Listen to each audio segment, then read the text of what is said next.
बनना पड़ता है, उल्टा बन के लटकना पड़ता है। तो हम मानव बन के आए हैं, मानव के बाद फिर कौवा बने, काँव काँव करें, कोई पत्थर मारे, अच्छी बात है। इसीलिए भगवान की कथा को बहुत ही ध्यान पूर्वक श्रवण करें। कल के कथाक्रम आपको याद होंगे।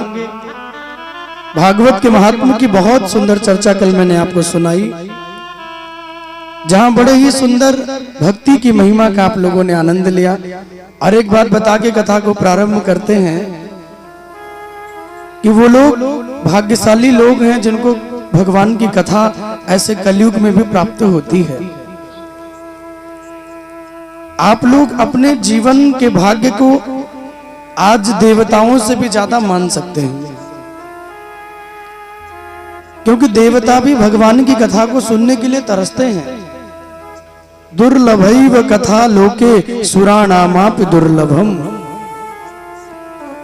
भगवान की जो कथा है ना, उसे सुनने के लिए देवता भी लालायित रहते हैं, देवता भी भगवान की कथा को सुनने के लिए तरसते हैं। ये कथा केवल मानवों के लिए है।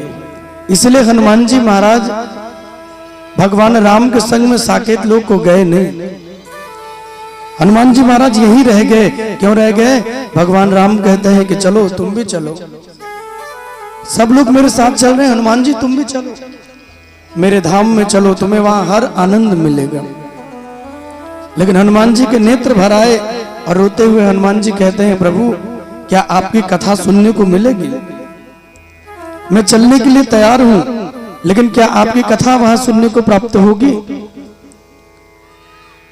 श्री राम जी कहते हैं, हनुमान जी स्वर्ग में तुम्हें किसी प्रकार की कोई कमी नहीं होगी, स्वर्ग में किसी वस्तु की तुम्हें कमी नहीं होगी, लेकिन भगवान की जो कथा है वो केवल देवलोक के लिए नहीं बल्कि मृत्युलोक वासियों के लिए है, हम जैसे मानवों के लिए है।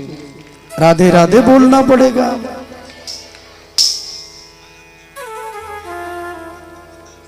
भगवान की जो कथा है वो केवल देवलोक के लिए है। सुराणामापि दुर्लभम, देवताओं को जो दुर्लभ है भगवान की कथा, वही हम मानवों के लिए कितनी सुलभ हो गई है। गुरुदेव भगवान कहते हैं कि वो लोग बड़े भाग्यशाली लोग हैं जिनको भगवान की कथा सुनने का अवसर प्राप्त होता है। और हमारे ब्रज में कहते हैं कि वो हैं अभागे, वो हैं अभागे जो बढ़े नहीं आगे। वो लोग अभागे हैं जो कथा सुनकर भी कि भागवत हो रही है, घर में ही पड़े रहते हैं, खाए पिए बिस्तर पे लेट गए, 6 बजे तक सो ही रहे हैं। ऐसे भी कई लोग होते हैं जो पड़े पड़े सो रहे हैं, खाट तोड़ रहे हैं, लेकिन भगवान की कथा में अपने पापों को तोड़ने के लिए नहीं आएंगे। क्यों नहीं आते? मेरी आपकी कमी नहीं है, कमी है उनके कर्मों की। जिसके भाग्य में कथा नहीं होती, कल भोलेनाथ ने कहा था, वो कथा नहीं सुन सकता। जितना भाग्य में होगी उतना ही मिलेगी। इसलिए वो हैं अभागे जो बढ़े नहीं आगे, बोले भाग्य तो उनकी जागे जो मेरे प्रभु की कथा में लागे। जो भगवान की कथा में रम गए भैया, वो भाग्यशाली लोग हैं। और भागवत तो किसका कल्याण नहीं करती है? भागवत तो हर जीव का कल्याण करती है। इस संसार में कोई ऐसा जीव नहीं भागवत जी जिनका कल्याण न करती हो। सुंदर सुंदर क्रम को सुनाते हैं। गुरुदेव भगवान कहते हैं, नैमिषारण्य के पावन क्षेत्र में सबसे पहले भागवत प्रारंभ हुई है। आप कभी अगर लखनऊ गए हो, लखनऊ से आगे चलेंगे सीतापुर की तरफ, तो नैमिष का पावन क्षेत्र आपको मिलेगा। दर्शन भी किए होंगे आप लोग। नैमिषारण्य में हजारों हजारों महात्मा बैठे थे। भगवत नाम सुनने की इच्छा हुई, भगवान की कथा जीवन में कैसे मिलेगी। और जब देखिए, मैंने कहा नहीं कि संकल्प बनाइए, पहले मन में सुंदर संकल्प बनाएंगे तो भगवान की कृपा तो इतनी सुंदर है कि कथा तुम्हें सहज ही प्राप्त हो जाएगी।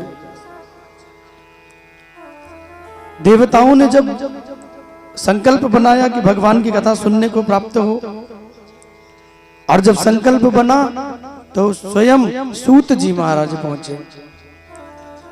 और जब सूत जी महाराज पहुंचे तो वहां कितने कितने महात्मा बैठे हैं, सबने खड़े होकर सूत जी के चरणों में प्रणाम किया। और 88,000 महात्माओं ने जब सूत जी को नमन किया, एक सुंदर सा आसन बनाया और सुंदर से आसन पे सूत जी महाराज को विराजमान किया। और वहां बैठकर वो आसन पे उन 88,000 शौनक आदि महात्माओं को भगवान की कथा सुनाते हैं।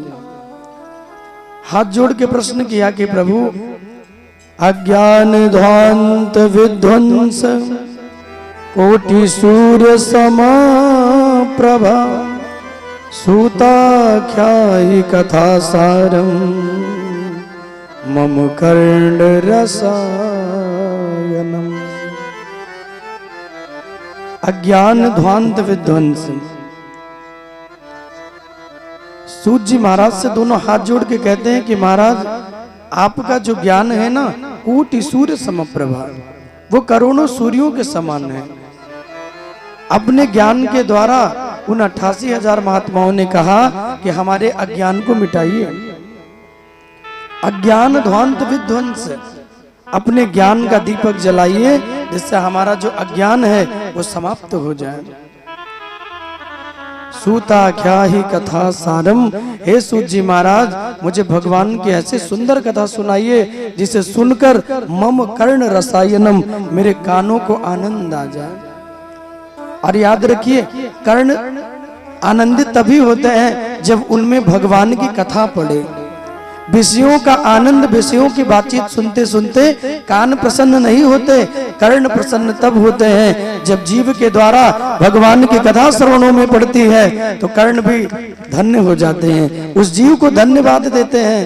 धन्य है तुम्हारा जीवन, तुमने हमारा भी जीवन सफल कर दिया, तुम भगवान की कथा में लागे तो मेरा भी जीवन सफल हो गया।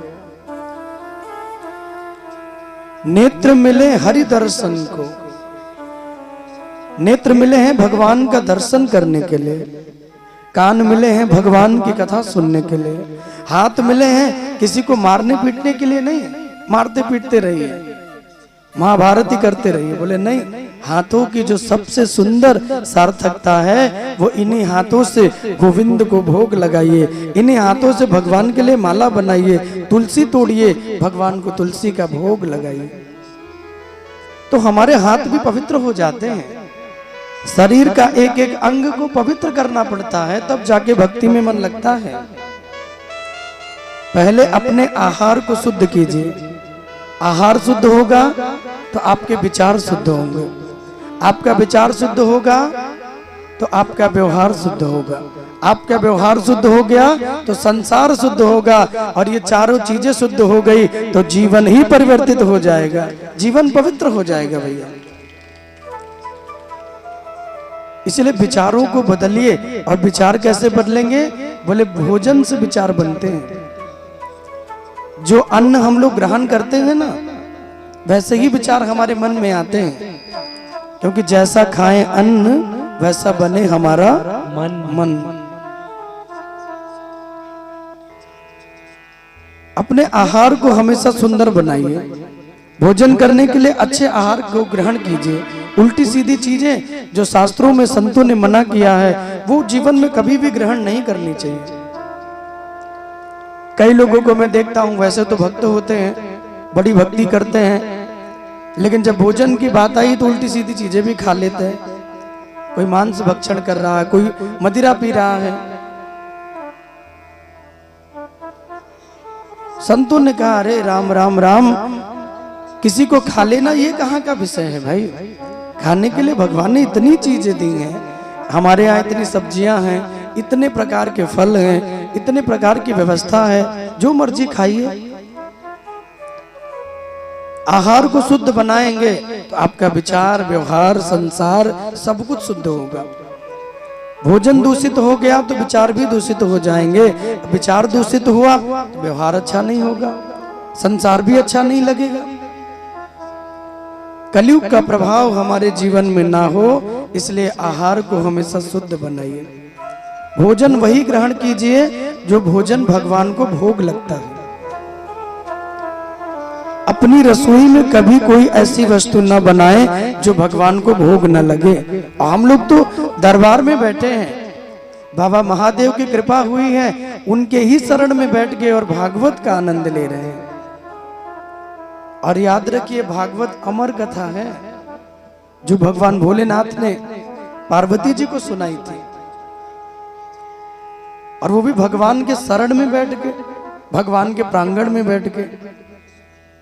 घर में कोई पुण्य किया जाए तो 1 गुना फल मिलता है, वही पुण्य अगर किसी तीर्थ में जाके किया जाए तो 10 गुना फल मिलता है, और वही पुण्य अगर स्वयं भगवान के ही घर में, भगवान के प्रांगण में किया जाए तो उसका हजारों गुना फल मिलता है।